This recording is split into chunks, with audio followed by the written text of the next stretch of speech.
The United States boasts the largest combined Army, Navy, and Air Force in the world. In fact, if each of those branches was separated, they would still comprise the top 3 most powerful military presences in the world, with China coming in 4th, and that's not including the Marines. But the United States is impenetrable so long as all the states work in tandem, hence the nation's name. But what about the individual states? If push came to shove, which states are the most likely to be able to repel an attack on their own? So which states would be virtually impossible to invade? There are no right or wrong answers to this, and for a few major reasons. First, apart from its early history as a collection of colonies, the United States as it exists today is so interconnected that it would be highly unlikely for a state that's not coastal or shares a border with another country to be the first point of an invasion. This cuts down the number of possible entry points into the country severely. Secondly, the geography of the United States makes invading the country a particularly difficult ordeal. The US has coasts on both the Pacific and Atlantic Oceans. However, the Pacific coast is also heavily defended via natural mountain ranges that stretch practically all the way from the south to the north of the coast. If an enemy were to invade from the Pacific, they would have to mount an amphibious attack on the Pacific coast, and then nearly immediately have to cross high mountains to reach further into the country. The Atlantic coast is relatively flat in comparison, but even there you have the Appalachian Mountains relatively close by, effectively cutting off access to the central US states and the Mississippi Basin. Furthermore, the states that lie on the Atlantic coast are incredibly well connected via the interstate highway system. This means that the US military will have a much easier time mounting a counteroffensive and reinforcing that part of the border. Third, the US has created a geopolitical barrier to the north with Canada. That country that shares the long border is a fellow NATO member. Now, there's pretty much zero chance that Canada itself will be the one invading the US. However, Hudson Bay might be one of the most likely entry points for an enemy to start its offensive. Since Canada is a member of NATO, it's obligated to come to the aid of the US in the event of a military conflict. As such, declaring war on the US would mean declaring war on Canada and vice versa. Even so, a particularly well-prepared enemy might risk going through Canada to get to the US anyway. The final possible entry point in the continental US would be the south. There, the US borders Mexico, which is reinforced by 2,500 National Guard members, who are also tasked with providing detection, monitoring, and aviation support. Additionally, some of the states on the southern border are among the most difficult to invade by themselves,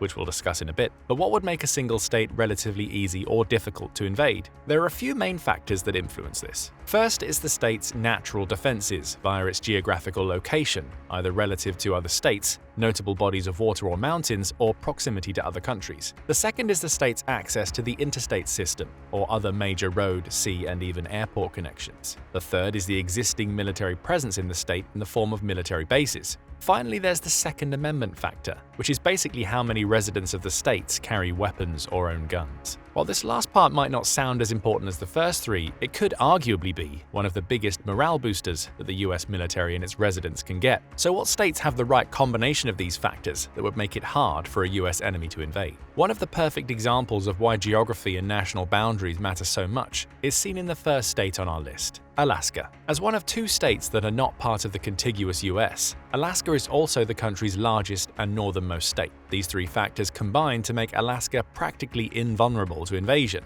Let's delve into the state's geography. Alaska has roughly 586,000 square miles of harsh, icy landscapes, tundra, and subarctic forests. Despite the state's sheer size, it has only 730,000 residents, making it the most sparsely populated state in the US. This is due to large expanses of inhospitable and barren regions that make it extremely difficult to install proper infrastructure. The Alaskan coast, meanwhile, can be best described as a series of tight inlets that stretch for roughly 34,000 miles, making the mere prospect of a naval invasion difficult. Adding to the logistical troubles of invading Alaska is the aforementioned lack of extensive infrastructure. The state capital, Juneau, is inaccessible by road. Instead, it and the major towns that surround it are only connected to one another and the outside world via ferry services and airports. In the event of an invasion, the enemy would have to station its navy outside of the state capital, where it could get cut off by a counteroffensive from the US Navy that would come from the Pacific coast. After that, there's the problem of the state's isolation from the contiguous US. The The state shares a border with Canada that's over 1,500 miles of relatively barren tundra, mountains, and harsh landscapes. Simply put, even if the state becomes a target for an invasion, it would likely end there. The US military can cut off all major routes to Canada and the rest of the US and mount a counteroffensive. But that's not all.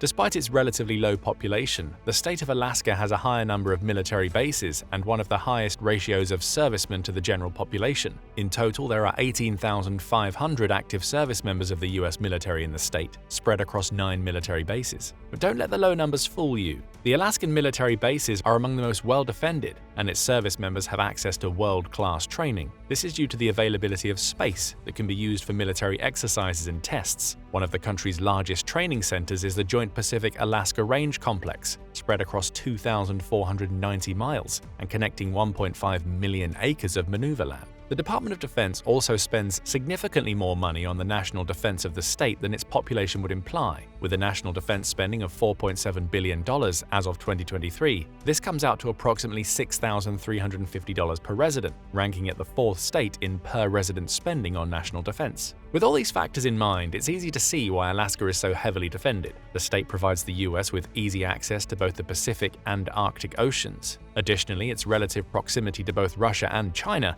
means that the US has stationed its long-range ballistic rockets and anti-missile defenses there, further boosting the state's resilience against outside attacks. But it's not only the military that the enemy would have to worry about. Remember when we discussed the inhospitable environment? Well, Alaska is also home to polar bears, one of the world's largest land predators. Because of this, and other reasons, over 64% of the population are registered gun owners, the 3rd largest gun-to-resident ratio in the country. The residents of Alaska are typically more than capable and willing to defend themselves against intruders. The next state on our list of most difficult to invade might be a little surprising: Virginia. Alaska is naturally defended by its harsh coast and inhospitable terrain, but Virginia achieves that protection by being stuck between a rock and a hard place. The rock is the Appalachian Mountain Range at the western edge of the state. Its dense forest cover, mountainous terrain, and abundance of natural caverns, bridges, and sinkholes make foot traffic across the range potentially deadly. The hard place is the state's connection to the Atlantic Ocean, one that is filled with tidal bays that stretch for over 7,200 miles of highly fractured coast. Worse yet, much of the coast opens to swampy and low-lying terrain and is sprinkled with military bases. With the shoreline consisting of narrow bays that stretch for dozens of miles into the state, the military can easily control who or what can navigate the Chesapeake Bay, which accounts for a vast majority of Virginia's coast. Speaking of military bases, Virginia ranks among the top 5 states in the nation by number of bases. The state's largest base is Naval Station Norfolk, which houses over 47,000 active military personnel. While this is not even close to the largest military base in the nation overall, it is the largest naval base, supporting 75 ships and over 120 aircraft. This makes it one of the primary operating centers of the US Navy, which further disincentivizes a naval invasion. But it's not only the Navy that makes its headquarters in Virginia. The Pentagon itself is based in Arlington County, Virginia. This might make it arguably the most vital strategic target for an enemy to attack and therefore the most defended. Because of this, Virginia has the 2nd highest number of active personnel, at roughly 125,000. Those numbers are further bolstered by the state's highway connectivity. It contains over a dozen interstate and highway connections to other states. While this convenient and abundant access might be considered a drawback if the state is successfully invaded, it also means that the US military has plenty of opportunity to bring in reinforcements and mount a counteroffensive. The state of Virginia's national defense contributions go beyond its military presence. While Virginia remains a key hub for defense activities, the Department of Defense invested $68.5 billion in the state in 2023, accounting for a significant portion of its economy. This represents approximately 10% of Virginia's GDP. However, Texas surpasses Virginia in total DoD spending, with $71.6 billion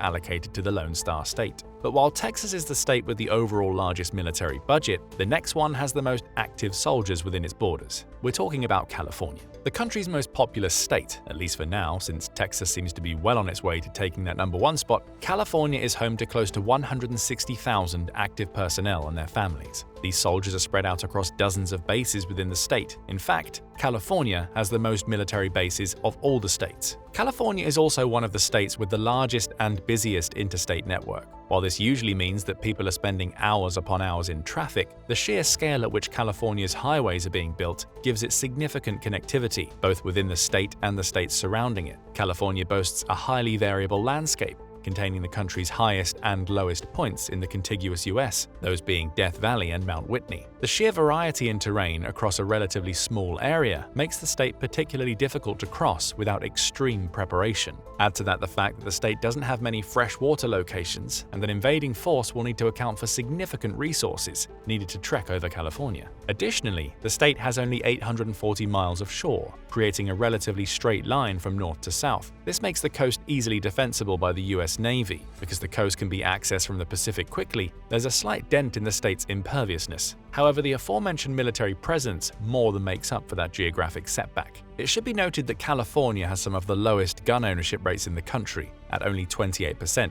However, considering that the state has the largest population, at close to 39 million people, this is still a sizable number of people who own guns and are prepared to use them. Nevertheless, a bulk of the state's defense will come from its numerous troops, rather than the civilian population. The next country on the list is the state that has the second largest population, Texas. The largest state in the contiguous US, Texas borders Mexico, and they both share a coast with the Gulf of Mexico. You might think this makes Texas practically defenseless and easy to invade, but while Texas might be relatively easy to access, invading it militarily is another thing altogether. Let's start with the state's geography. Most of the state is low-lying land. However, the state itself is absolutely huge, with roughly 270,000 square miles. This creates somewhat of a paradox. While the lack of natural barriers such as mountains makes the majority of the state easy to travel through, the sheer size of Texas makes invading it a burdensome endeavor. At the western part of the state is the beginning of the Sierra Madre Oriental, a part of the mountain chain that stretches from the north of North America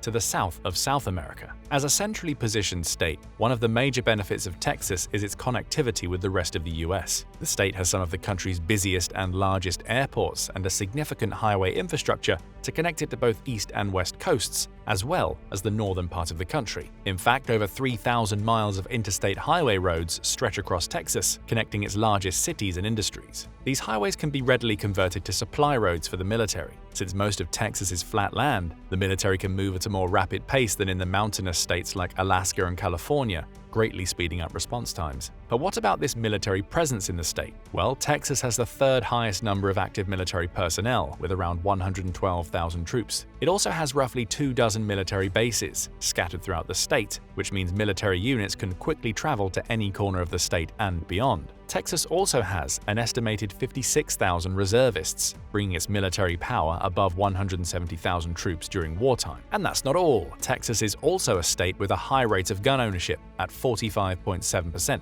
This might not sound much compared to Alaska's 64%, but the difference lies in the Texan population. With over 30 million residents, this means close to 15 million people are armed and ready to defend their country. When you finish running those numbers, the military might not even be necessary in the first place. Armed Texans themselves would outnumber any military in the world. Next on the list of states enemies really shouldn't mess with is the state that houses the country's largest city, New York. As one of the nation's major geopolitical, economic, and population centers, New York City and the state it's in, you might suspect, would be well defended against an invasion, and that hunch would be correct. The Department of Defense has listed the state of New York as the 12th biggest recipient of national defense funding at $15.2 billion in 2023. The state doesn't have many active military personnel at around 17,000. Compared to the state's overall population of roughly 20 million, you get a ratio much lower than states like Texas and California are boasting. Arguably, the biggest reason as to why New York is so well defended lies in its geography. The state has ready access to the Atlantic Ocean on its south. To the north is the country's border with Canada, again exemplifying the benefit of having a NATO member neighbor who's ready to defend the US should it get invaded. The only possible vulnerability New York has is that the states to its east are not particularly well defended. Considering the importance of New York City, one of the state's aces up its sleeve is its road connections. The supply roads that stretch from New York City to practically every other major population center means the rest of the country is not far away by road. Perhaps even more importantly, the bulk of the US Navy's presence is centered around Washington, D.C. and neighboring states. This means that the US military has quick access to New York. Furthermore, if the state gets invaded via the Atlantic Ocean, the US Navy will effectively be able to mount a decisive counterattack from the south, cutting off the enemy's forces at the neck. Its geographical characteristics mean New York doesn't really need much military defense. The state is practically inaccessible by sea, with enemies having to go through the entire US Navy to attack its heart, and there are far better targets around. Even if Canada ends up being the first line of attack, the connections between New York and Canada are not that advantageous. Furthermore, the state is practically split in half by the Adirondack and Catskill mountain ranges, as well as a portion of the Appalachian Mountains. Even if an invading force lands on the Atlantic shores or goes through Lake Ontario, the other half of the state is not easily accessible. In contrast, the state's extensive road system gives it a significant defensive edge, and New York City is a natural choke point. The next state on the list is Washington. The Pacific Coast state shares many similarities with both Alaska and California in terms of geography and connectivity. For one, the state's highly mountainous landscape is sharply contrasted with its fractured coastal region. Most of the state's largest cities lie on the Puget Sound Basin, a complex series of waterways that opens into the Strait of Juan de Fuca and then into the Pacific Ocean. This means that most of the state's population is well defended against an invasion. An enemy would have to either land on the Pacific coast, relatively far from major population centers, and then trek through the mountain region, or attempt to blockade the entire strait. Considering that the strait has openings on both sides of Vancouver Island, an invading force would practically have to occupy the island itself, which is under Canadian authority. Furthermore, the state's 10 military bases are pretty much concentrated around its major cities. This is further complicated by the state's relatively large military presence. According to 2022 data, Washington contained roughly 60,000 active military personnel, putting it in 7th place nationwide. The state is also a significant supplier to the US Air Force, with Boeing being the primary military contractor in the state. Because of this, the US military would likely prioritize defending the state in the event of an enemy invasion. Because of its insular geography, Washington is not particularly well connected to other states in the contiguous US via roads. However, because it borders Canada, it's relatively close to Alaska via waterways and is on the same coast as California. It has more than enough of an edge compared to most other states in the region. The final entry on our list of states that are impossible to invade will likely be most surprising: Colorado. Truthfully, there's nothing really geographically impressive about Colorado. It's not a large state or close to major population centers. What makes it difficult to invade is its location within the US. Colorado is hundreds of miles away from any coast or border to any other country. Add to that the fact that it lies pretty much inside the Rocky Mountains, and an invading force traversing both to and through the state is a futile endeavor. Colorado's military industry revolves around the Air Force, with a majority of its military bases serving that branch of the military. The state has a respectable number of active duty personnel at 38,000, but considering how difficult it is to get to Colorado from outside the US in any mode other than air, there's not really much of a need for many troops on the ground. The state is yet another Air Force supplier, with Lockheed Martin being the largest contractor in the state.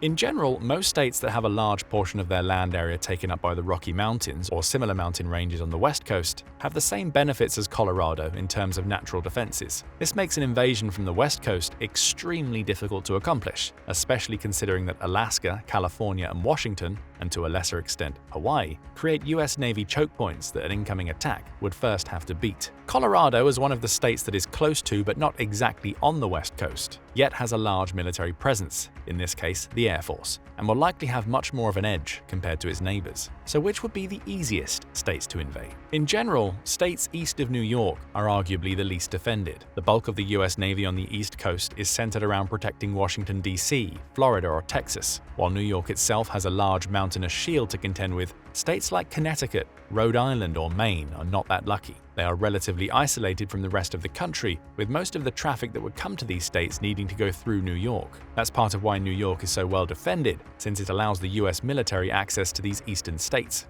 But overall, there's practically no way for the US to be invaded. With the country boasting one of the world's largest, most technologically advanced, and well-funded militaries, the US's enemies would likely start any conflict by being on the back foot and being invaded first. This is supported by the fact that while the US spent the majority of its existence in a conflict against other countries, most of these conflicts were on foreign soil. Arguably, some analysts and strategists suggest that the only vulnerability the United States of America has lies in its very name, the United States. So long as the states work together, each will get unparalleled defenses. However, if states start drifting apart from one another, usually due to demographic and geopolitical divides, then there's no telling what would happen. Fortunately for us, there's no viable process for a state to cede from the Union, so there's no prospect of an independent California or Texas putting a dent in the country's economy, military, or demographics. But on that note, the US is still the world's greatest superpower and is allied with most of the Western world through NATO. A war against the US would quickly result in alliances alliances bringing other countries into the fray.